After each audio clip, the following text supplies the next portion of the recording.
Bueno, pues bienvenidas a todas y a todos a este evento de RQTR, ¿no?, sobre diásporas queer. Sabéis que tenemos una línea de trabajo que tiene que ver con traer a la universidad temas y personas que nos parecen importantes con los modestos recursos que tenemos.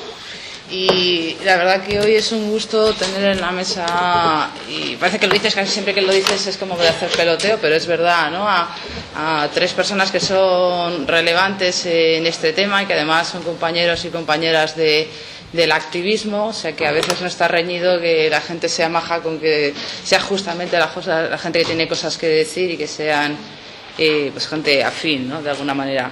Tenemos a Carmen Romero Bachiller, que es profesora de aquí de la Complutense en Sociología, trabaja en diversos temas, en ellos está el tema de la migración y la teoría queer. Tenemos también a Ángel Amaro, que viene de la Universidad de Alicante, es sociólogo, tiene un máster en investigación educativa, es investigador contratado en el Instituto Universitario de Desarrollo Social y Paz de la Universidad de Alicante, es activista en la Asociación Diversitat y en el Grupo 23 de septiembre y el Foro Social contra la Ordenanza Municipal.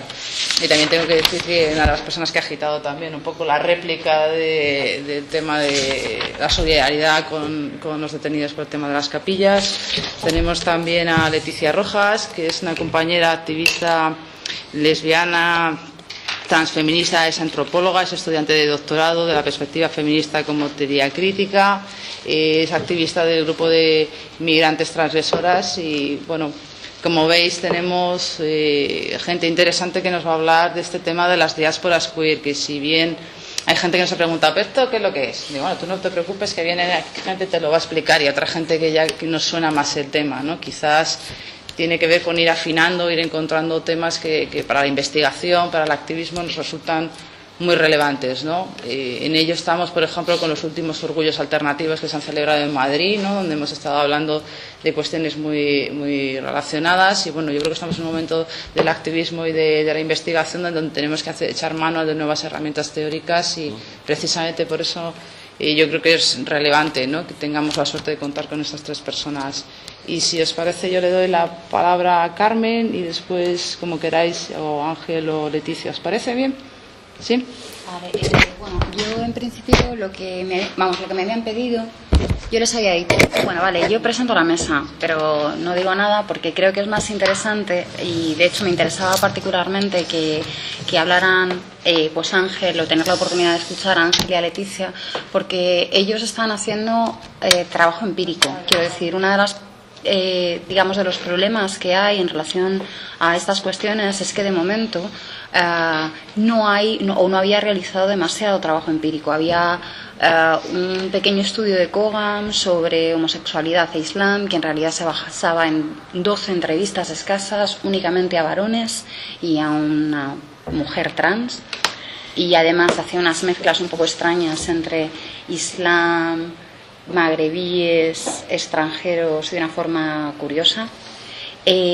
Había algún otro texto, por ejemplo, de Ignacio Pichardo, pero era más a nivel teórico, hace unos cuantos años, y en general en el panorama en castellano me consta que hay varias tesis en proceso en Barcelona, pero de momento digamos que hay poco trabajo de campo. Hay un artículo, hay un trabajo, por ejemplo, por Sara Oñate y Antonio Agustín García sobre mujeres transexuales prostitutas en Murcia, que se llama El viaje y el cuerpo, y poquito más. Y de hecho, bueno, yo a lo largo de los años que vengo trabajando, pues sí que he hecho alguna entrevista y alguna cosa, pero siempre te falta ese plus de ahora me voy a dedicar exclusivamente a esto y voy a dedicarme a hacer entrevistas exclusivamente de esto, ¿no? No como conseguir que me lo cuelen como un añadido en no sé qué. Después de este mapeado, diciendo que, bueno, que sí que nos falta y nos continúa faltando mucho trabajo empírico, también hay otra cosa que querría empezar a decir, porque cuando hablamos de diásporas queer, y ya digo, quiero ser muy breve, así que, Lucas, si me das un toque al cuarto de hora, mejor. Vale. Cuando hablamos de diásporas queer, la primera pregunta que tendríamos que hacer es ¿qué es esto de diásporas y qué es esto de queer? Y se ríe Ángel por una historia que pasó en Alicante hace un par de años. Vale, cuando hablamos de diásporas, ya es un concepto que tiene, de alguna manera, o sea, es un término que a veces nos resulta un poco extraño, ¿no? En principio, diásporas hace referencia, o lo que nos resuena, ¿no? El primer, digamos, significado de la palabra diáspora, ese significado viene del griego, dispersión, y se aplicaba tradicionalmente a la diáspora griega, se me ha ido, la diáspora judía que había sido expulsada de esa tierra prometida y que ansiaba volver a esa tierra prometida.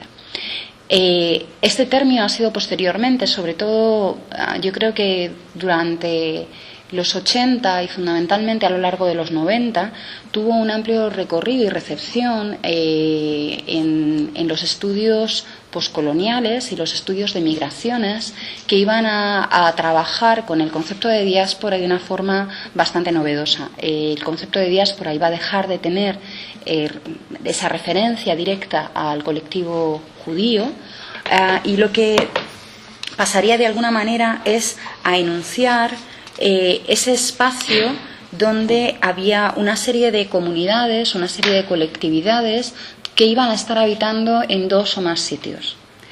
Vamos a explicar. Si queréis, para empezar por ese principio, hay una definición, si queréis, canónica de Safran, que bueno, es del 91 y que luego pues va a ser contestada en diferentes ámbitos.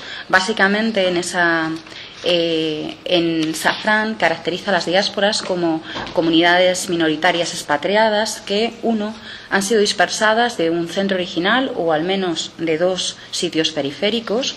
Aquí se mantiene, como veis, esa idea de centro y periferia, pero esta idea de centro y periferia continúa siendo relacional y contextual, ¿no? Por lo tanto, depende de quién va a definir este centro y teniendo en cuenta que el resto de los conceptos o el resto de las periferias aparecerán por exclusión, ¿no? En cualquier caso, esta idea ya sabéis que es altamente problemática, esta idea de centros y periferias, ¿no? Y en particular en esta definición de diáspora. De esto ya comentaré ahora, ¿no? Entonces, en principio, que han sido dispersados de un centro original o al menos de 2 lugares periféricos, al menos a 2 lugares, periféricos. 2, que mantienen cierta memoria o visión o mito sobre esta tierra de origen. 3, que creen que no pueden ser, y de hecho probablemente no puedan ser, completamente aceptados en el lugar de recepción.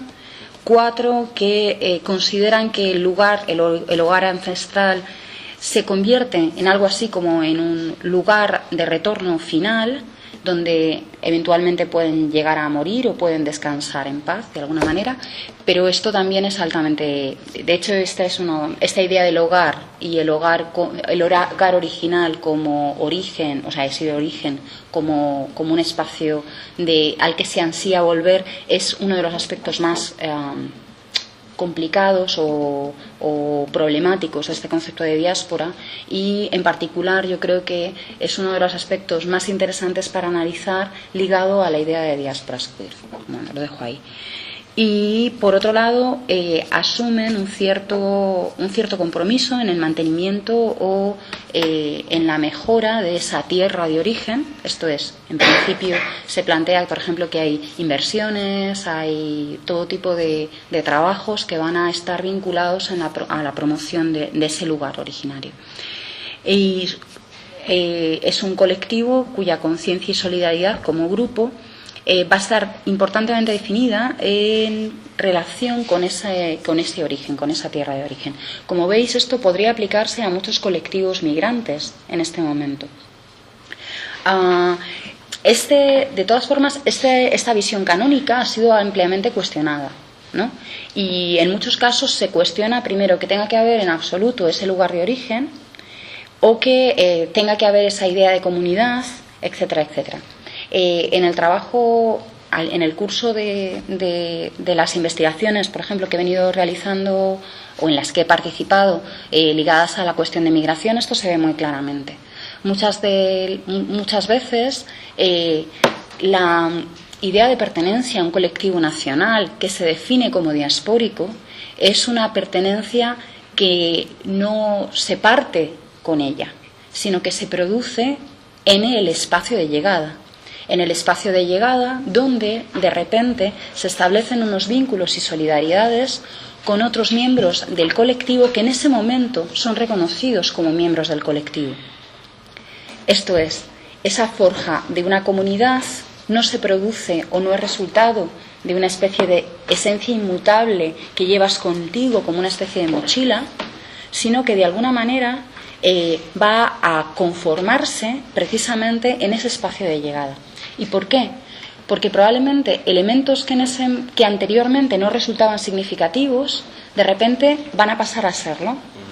Por ejemplo, cuestiones como en la comunidad ecuatoriana se ve muy claramente, ¿no? Por ejemplo, si vas a Ecuador, la gente te pregunta si eres de la sierra o si eres de la costa, y dependiendo de qué sitio vayas a ser, pues así encuentras unos vínculos u otros, ¿no?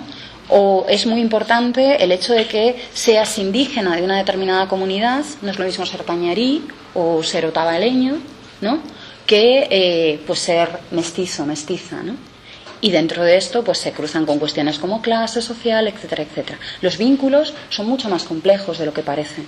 De repente, al aterrizar y llegar a sentarse en un lugar de recepción, como puede ser en este caso el Estado español, ciertos de estos vínculos o ciertos vínculos de estos que hemos mencionado van a fusionarse y de repente en ocasiones te encuentras, sigue habiendo diferencias, por ejemplo, entre colectivos indígenas y colectivos mestizos, pero de repente aparece otro concepto nuevo, que es el concepto del colectivo ecuatoriano, ¿no?